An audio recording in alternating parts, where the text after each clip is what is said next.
much technology in your life overwhelming you? Well, you're about to hear about the importance of a tech-life balance from a surprising source.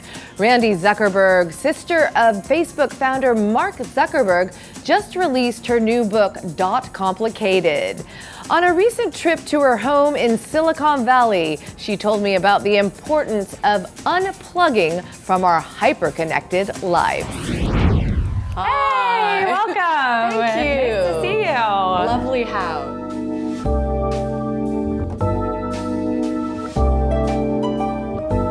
You've written a book, Complicated, which talks about tech-life balance. I think tech-life balance, it really sums up modern society, because gone are the days when you would, shut down your desktop computer at 5 or 6 p.m. and go home. Now, thanks to smartphones and laptops and all our devices, your work travels with you. Why did you write this book? Is that one of the reasons? Did you feel like technology was encroaching too much on your personal life? About a year on the global speaking circuit after I left Facebook. And I was amazed to see that no matter where I went in the world, people always ask the same questions. They were always asking about fears about their children and screen time, fears about their own career.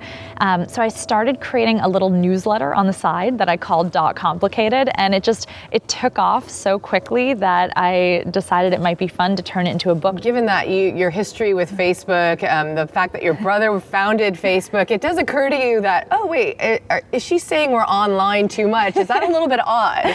Well, I'm obviously a huge fan of Facebook. I have so many great friends at the company, obviously so personally tied to it. So my message is not at all to get off of Facebook or to get off the internet at all. It's really just to use it more mindfully, more consciously. Do you feel in some ways that technology is taking up too much space in our lives today? There are a lot of times that I'm sitting at home, and because of the smartphone, because of the technology we have, I feel like I'm more able to be a working mom and have that flexibility. That's why I can do the preschool drop-off in the morning. That's why I can do other things.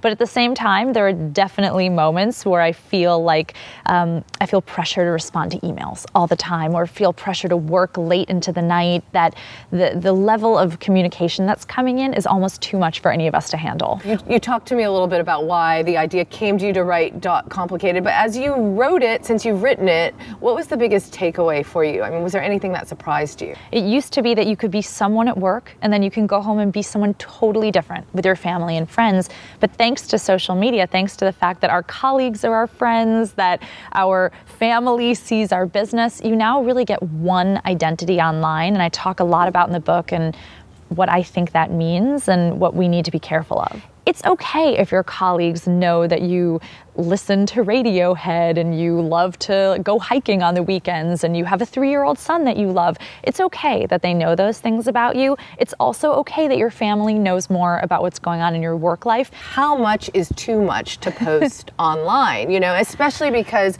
people think of you as representing your company. And so, is there a thing as too much to post? And I struggle with that a lot. Even in writing the book, I talked about when my son was born, and that before he was born, I said, I am not going to be one of those moms that posts a million baby photos. I have my life. I'm too cool for that. And sure enough, he was born, and my newsfeed, I just posted a zillion baby photos. And one of my colleagues actually called me out on it and said, you're representative of Facebook. Is your newsfeed going to be all baby photos for the rest of time?